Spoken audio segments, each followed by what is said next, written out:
Hello friends, welcome to our channel. और आपका स्वागत है पुष्पा फायर सीरीज में। और भारत की राज्य व्यवस्था मैंने पिछली वीडियो में 50 क्वेश्चंस प्लस करवाए थे, उससे रिलेटेड आसपास के क्वेश्चन करवा दिए थे। तो ये इम्पोर्टेंट क्वेश्चन है। और ये आपको जो अभी इसमें 25 क्वेश्चन कराने जा रहे हैं, तो 50 क्वेश्चन पहले करा चुका हूँ और 25 अभी। और इससे बाहर अगर नहीं आना चाहिए क्वेश्चन, चलिए देखते हैं। तो यहाँ पे बात कर लेते हैं। अब ये क्वेश्चन है, संविधान के किस अनुच्छेद के आधार पर राज्यों में संवैधानिक तंत्र की विफलता पर राष्ट्रपति शासन लगाया जा सकता है। तो पहले से प्रीवियस वीडियो में हम लोगों ने डिस्कशन किया था 352, 356 और 360 के बारे में। तो चलिए फिर से आज हम आपको रिवाइज करा देते हैं। तो क्या होता है कि अनुच्छेद 352, जो अनुच्छेद 352 होता है, ये राष्ट्रीय आपात इसमें क्या होता है कि राष्ट्रीय आपात में जो होता है कि युद्ध या बाह्य आक्रमण या सशस्त्र विद्रोह की स्थिति में ये लगाया जाता है 352। अब 352 में क्या कहे थे प्रीवियस वीडियो में, पिछले वीडियो में, कि 352 में 4 जोड़ो तो क्या होगा, 352 में 4 जोड़ोगे तो हो जाएगा आपका 356। अब ये 356 क्या होगा यहाँ पे कि राज्यों में संवैधानिक तंत्र के विफल हो जाने पर, अगर राज्यों में संवैधानिक तंत्र विफल हो जाएगा तो क्या होगा, राष्ट्रपति शासन। अब 352 में 4 जोड़े 56, 56 में फिर 4 जोड़ो 60, यानी 360। अब क्या 360 में क्या होगा, ये वित्तीय आपातकाल, जो भारत में अभी तक एक बार भी नहीं लगा है। वित्तीय आपातकाल 360 है। तो यहाँ पे पूछा क्या है कि राज्यों में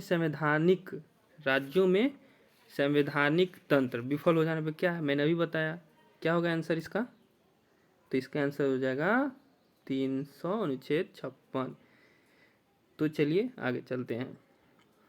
राज्य में राष्ट्रपति शासन की अधिकतम अवधि क्या है। अब लगा राष्ट्रपति शासन तो उसकी अवधि भी होगी, तो ये 3 वर्ष। दल बदल से संबंधित कानून का उल्लेख किस अनुसूची में है। तो दल बदल के लिए किस अनुसूची में है, तो वो है आपका, कहाँ गया आपका, यहाँ पे 10वीं अनुसूची में। दल बदल किस में, 10वीं अनुसूची के तहत आती है। 10वीं अनुसूची के तहत दल बदल आती है। तो ये सब इम्पोर्टेंट क्वेश्चंस हैं जो कि आपके एग्जाम, तो ये आपके किस संविधान संशोधन में आता है दल बदल, तो ये 52 यानी 52वां संविधान संशोधन में आता है। किस संविधान संशोधन में आता है दल बदल, 52वां संविधान सूची 10वीं अनुसूची। तो यहाँ पे 52वां संविधान संशोधन कब हुआ था, ये हुआ था आपका 1985 में। ठीक है, ये था। और अब आगे चलते हैं, आगे कौन सी क्वेश्चन है। तो संविधान द्वारा जो है यहाँ पे, संविधान द्वारा कितनी भाषाओं को मान्यता प्रदान दी गई। अब कितनी भाषाओं की मान्यता प्रदान की गई है, तो यहाँ पे 22 भाषाओं की मान्यता दी गई है। आगे चलिए, अरे देखिए, आपको पहले ही क्वेश्चन हम लोग ने करा दिया था। 52वां संविधान संशोधन यानी कि 1985, 1985, यानी अनुसूची 10 दल बदल से संबंधित है। तो कौन सा होगा यहाँ, दल बदल। तो ध्यान से देखना ये क्वेश्चन। अब देखिए, प्रीवियस वीडियो में हमने क्या कहा था, 73वां संविधान संशोधन 73 और 74 की बात कर ली थी। तो 73 संविधान संशोधन किससे है आपका, किससे रिलेटेड था, और 74वीं संविधान किससे रिलेटेड था, तो मैंने आपको वहाँ पे बताया गया था। तो बताया था, जबकि आप प्रीवियस वीडियो को जाकर देखेंगे तो वहाँ पे आपको पता चल जाएगा। तो तो चलिए मैं 73वां संविधान संशोधन के बारे में आपको रिवाइज करा देता हूँ। ये पंचायत से संबंधित है। और 74वां संविधान संशोधन किससे है? नगर पालिका से संबंधित है। तो ये क्वेश्चन 73 और 74 संविधान संशोधन बार बार पूछे जाते हैं। दोस्तों फिर प्रीवियस वीडियो में हमने आपको डिस्कशन कर दिया था सारी अनुसूची अनुच्छेद के बारे में। तो यहाँ पे आप देख सकते हैं क्वेश्चन आया है 86वां संविधान संशोधन। अब 86 आपको देखना है और दिमाग में एक बात आनी चाहिए, एडुकेशन से, शिक्षा से संबंधित है 86 संविधान संशोधन। तो इसमें शिक्षा से संबंधित है। तो यहाँ पे इन्होंने क्या कहा है कि शिक्षा संबंधित है। तो 6 से 14 वर्ष तक के बच्चों को निःशुल्क शिक्षा, यह अनुच्छेद इस 6 से 14। और अगर बात कर ले 86 संविधान संशोधन है और बात कर ले अनुच्छेद की, तो कितना है आपको 21A, जो कि पिछले वीडियो में हमने पढ़ाया था। तो आगे चलते हैं। तो वित्त आयोग का गठन, चलिए बहुत अच्छी क्वेश्चन है। वित्त आयोग का गठन किस में हुआ था? वित्त आयोग का गठन अनुच्छेद 280। और आपको बताना है कमेंट में कि अनुच्छेद 270 किससे संबंधित है। अनुच्छेद 270 किससे संबंधित है? 270 और 280 दोनों इम्पोर्टेंट हैं। तो 280 आप कमेंट में बताएंगे। अगर मैं ही बता दूंगा तो आपके लिए होमवर्क होनी चाहिए। चलिए संविधान में, यहाँ पे संविधान के प्रस्तावना में पंथ निरपेक्ष समाजवादी अखंडता शब्द को संवैधानिक संशोधन के द्वारा जोड़ा गया। किसमें जोड़ा गया? जोड़ा गया 42वां संविधान संशोधन में। 44वें संविधान संशोधन से किसे हटा दिया गया था? तो किसे? वो था एक संपत्ति का अधिकार, जो कि 300A में रखा गया था। आपको ये डिस्कशन हम लोग पहले भी कर चुके हैं। आगे चलते हैं। यहाँ पे लिखा है अनुच्छेद 368 संसद में कौन सी शक्ति प्रदान करती है? अब देखिए 368 की बात कर ली, तो पहली तो बात कर लेते हैं 368 के बारे में। तो 368 ये साउथ अफ्रीका से लिया गया है। साउथ अफ्रीका से लिया गया। ये किस चीज़ से लिया गया? किस संविधान से? तो साउथ अफ्रीका संविधान से लिया गया है 368, जिसमें क्या कहा गया है कि 368 में कहा गया कि हम संविधान में संशोधन कर सकते हैं। तो संविधान में संशोधन कर सकते हैं। तो ये 368 कहाँ पे है? तो ऑप्शन में चलते हैं तो देखते हैं कहाँ पे है संविधान में संशोधन। ये रहा बी। एक एक इम्पोर्टेंट क्वेश्चन यहाँ पे। भारत के नियंत्रण एवं महालेखा परीक्षक की नियुक्ति का उल्लेख किस अनुच्छेद में है? तो ये भी मैंने आपको क्वेश्चन कराया। तो ये किस में है? तो ये आपका है, किस में उल्लेख है ये? तो ये आपका उल्लेख किस में है? तो ये 148 में है। किस में है? 148 में है। अगली क्वेश्चन देखते हैं यहाँ पे। निम्नलिखित में से कौन सा संवैधानिक निकाय नहीं है? अब संवैधानिक निकाय कौन नहीं है? तो यहाँ पे होगा डी, ए एवं सी दोनों। कौन सा? तो ए में है आपका योजना आयोग और राष्ट्रीय विकास परिषद, ये दोनों नहीं होगा। तो चलते हैं अब नेक्स्ट क्वेश्चन पे। तो अगली क्वेश्चन में हम आ गए हैं। तो निम्न से योजना आयोग का पदेन अध्यक्ष कौन होता है? सिंपल क्वेश्चन है। कौन होते हैं? तो वो होते हैं प्रधानमंत्री। तो भारत में प्रथम योजना आयोग का गठन कब किया गया था? तो भारत में सर्वप्रथम योजना आयोग का गठन किया गया था आपका 1900 किया गया था आपका 15 मार्च 1950 में किया गया था। तो ये किया गया था। अब आगे क्वेश्चन देखते हैं। राष्ट्रीय विकास परिषद की स्थापना कब की गई थी? तो राष्ट्रीय विकास परिषद की स्थापना ये हुआ था 1952 में। देखो 1950 में योजना आयोग की स्थापना हुई थी। और वित्त आयोग की अगर पूछ ले गठन कब हुआ था? तो 1951 में। देखो वित्त आयोग का अगर पूछ ले तो 1951 में।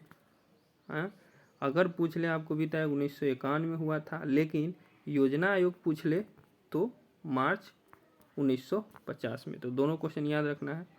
आगे चलते हैं। 1953 में गठित राज्य पुनर्गठन आयोग के अध्यक्ष कौन थे? तो 1953 में हुआ था, इसके बारे में हम बात करते हैं। तो ये किए थे आपके कौन? तो ये किए थे आपके फजल अली। तो जो 1953 ईस्वी में गठित राज्य पुनर्गठन आयोग के अध्यक्ष थे फजल अली जी थे। और वो फजल अली किस संविधान संशोधन में? तो ये जो हुआ था आपका सातवां संविधान संशोधन 1956, सातवां संविधान संशोधन 1956 राज्य पुनर्गठन हुआ था। तो राज्य पुनर्गठन अगर पूछ ले आपसे क्वेश्चन कि राज्य पुनर्गठन कब हुआ था, किस संविधान संशोधन में? तो सातवां संविधान संशोधन में हुआ था। अध्यक्ष कौन थे? तो वो थे फजल अली जी। तो चलिए आगे चलते हैं। भाषा के आधार पर गठित भारत का पहला राज्य सिंपल है, तो कौन सा है? वो है आपका आंध्र प्रदेश। बलवंत राय मेहता समिति किससे संबंधित है? तो बलवंत राय मेहता जो समिति जो किससे संबंध है? ये सिंपल क्वेश्चन है। तो ये बलवंत राय जी ये पंचायती यहाँ राज है, इससे संबंधित है। अगला क्वेश्चन देख लेते हैं। यहाँ पे भारत में सर्वप्रथम 2 अक्टूबर 1959 को पंचायती राज व्यवस्था का शुभारंभ किया गया। यह कहाँ से शुरू गया? तो सही पहली पंचायती कहाँ? तो आप सब लोग जानते हैं राजस्थान में। और एक क्वेश्चन यहाँ पे एक क्वेश्चन है जो स्वतंत्र भारत में प्रथम निर्वाचन आयुक्त कौन थे? अब कौन था भाई निर्वाचन आयुक्त? तो कौन थे? वो थे सुकुमार सेन। तो सुकुमार सेन जी थे। और 124वां जो अनुच्छेद है वो निर्वाचन आयोग से संबंध है। आगे चलते हैं नेक्स्ट क्वेश्चन पे।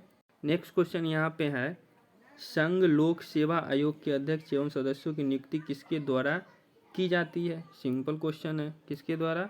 राष्ट्रपति के द्वारा। पहले वित्त आयोग का गठन 1991, पहले हम लोग डिस्कशन कर चुके हैं। वित्त आयोग का गठन 1991 में, 1950 में योजना आयोग का मार्च 1950 में। तो चलिए, तो इसके किसने किया था? इसका आंसर हो जाना चाहिए केशव नियोगी जी ने किया था। और यहाँ पे अगली क्वेश्चन है भारतीय संविधान द्वारा अपशिष्ट अधिकार किसे प्रदान किया गया था? अपशिष्ट अधिकार किसे किया गया था? तो वो किया गया था संघ को। किसे? संघ को। अगर नेक्स्ट क्वेश्चन देखते हैं पंचायतों के चुनाव हेतु निर्णय लेने का अधिकार किसे प्राप्त है? किसे प्राप्त है? तो सिंपल क्वेश्चन है, राज्य को प्राप्त होगा। और नेक्स्ट क्वेश्चन है कि आप सरकारी आयोग का संबंध किससे है? तो सरकारी आयोग का संबंध केंद्र और राज्य से संबंधित है सरकारी आयोग। और ये देखिए संसद द्वारा देश की सूचना पाने का अधिकार संबंधित है, जिसे आप RTI बोलते हैं, राइट टू इन्फॉर्मेशन। जो आपका RTI जो है वो है 2005। ये थी आज की वीडियो। अच्छा लगा तो लाइक करें, सब्सक्राइब करें, कमेंट करें। और नेक्स्ट वीडियो साइंस का होगा और धमाकेदार भी होगा। साइंस का वीडियो, बायो का वीडियो भी आएगा। तो धमाकेदार हर वीडियो होने वाली है। अगर आप कहो तो इम्पोर्टेंट जो हिस्ट्री के अंदर डेट्स आते हैं, इम्पोर्टेंट जो घटनाएं हैं वो बोलो तो मैं शुरू से करा दूँ। तो पूरी हिस्टोरी इतिहास में पूरी तरह अच्छी से करा दूँ, हर क्वेश्चन को कवर करा दूँ। समय कम है तो वीडियो को ज़्यादा से ज़्यादा लाइक करें, सब्सक्राइब करें और कमेंट करें। और मैंने जो आपसे एक क्वेश्चन पूछना चाहता हूँ कि अनुच्छेद जो 17 उसके बाद अनुच्छेद 48 और अनुच्छेद 44 के बारे में आपको बताना है ये किससे संबंधित है। और एक है अनुच्छेद हो गया और अनुच्छेद 22, एक ये क्वेश्चन आपको बताना है। और एक क्वेश्चन आपको बताना है 86 संविधान संशोधन किससे संबंधित है। और एक आपको बताना है 73 एंड 74 संविधान संशोधन बताना। ये सब रिपीटेड क्वेश्चन है, एग्जाम में आपको देखने के लिए मिले जाएंगे। 17 जो अनुच्छेद 17 है, ये बार बार रिपीटेड क्वेश्चन है। तो इसके बारे में पिछले वीडियो में, इस वीडियो में भी बता दिए हैं, तो ये क्वेश्चन आप कमेंट में बताएंगे। तो thank you for watching. Video को ज़्यादा से ज़्यादा शेयर करें, लाइक करें, कमेंट करें।